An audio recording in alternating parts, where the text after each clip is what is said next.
You may have seen glimpses of this contraption that I made, but I don't think I ever actually demonstrated its primary purpose and what I designed it for.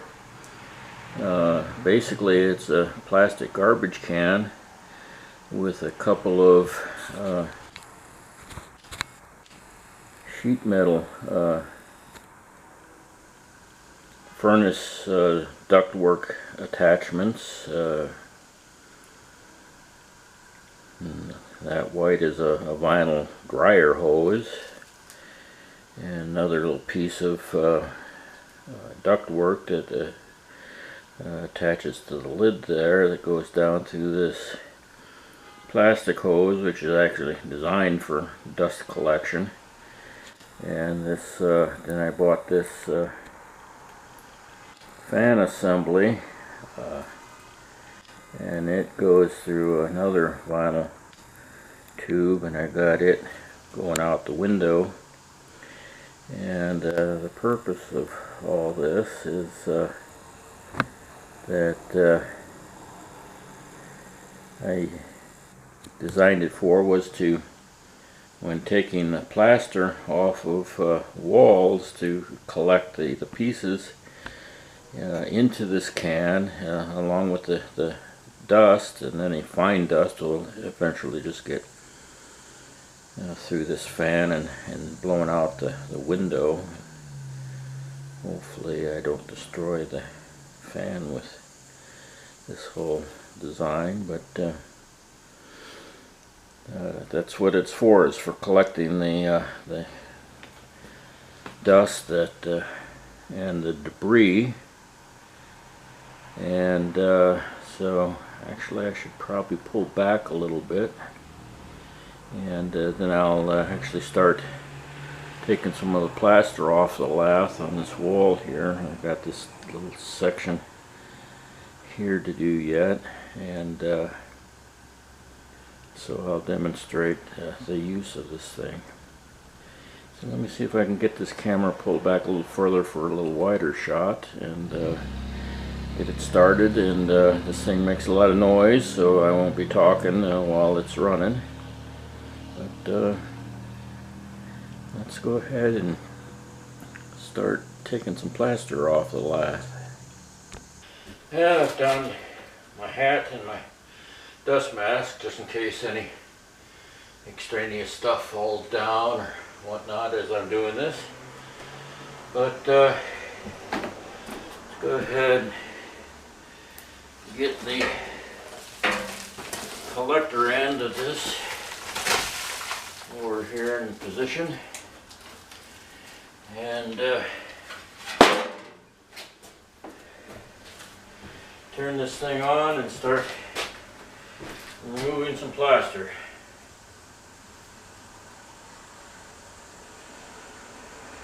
There goes the noise.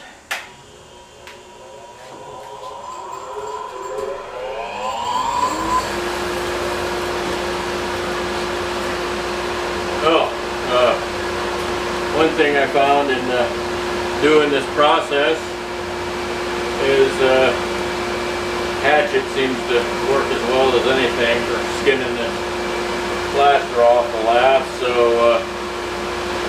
we'll get on the ladder here and get to it. So I lied earlier about not talking. Oh well.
Okay, well that's what I built this thing for. Cut down on the dust, cut down on the debris, suck it all into the garbage can, and when it gets heavy enough, and this stuff is heavy, so I can only get about, maybe a fifth of this can full before it gets too much to carry or dump into something else. But it does a pretty good job, and does what I wanted it to do. Pretty cheap, plastic garbage can, a couple of pieces of ductwork, some hosing. Well, the blower was a couple $100, but I figure when I'm done with this project, I'll come up with another use for that. But yeah, this was a closet that was here, and it was only about a foot deep and wasn't really usable as a closet, and at least not in modern day usage of closets. And so I figured I'd reclaim this space for the bedroom. And you can see there were stuff mounted here, and plaster strip was missing, and some of that was missing, and I figured rather than try to patch it in and make it all smooth, and of course it's got paper on it and needs to be removed, and then I can put it, and I gotta insulate that, and then I can get this all covered up, closed up. I'll do that before it gets cold out, and then you'll have a little more space in the room here. And then I'm thinking that the next project for this room is to take that partition wall between this room and the next room and do a Jack and Jill type like closet, sliding doors on either side in opposition to the walls, and then they'll have closet for both rooms. So yeah, there we go, my super sucker. Worked out pretty well.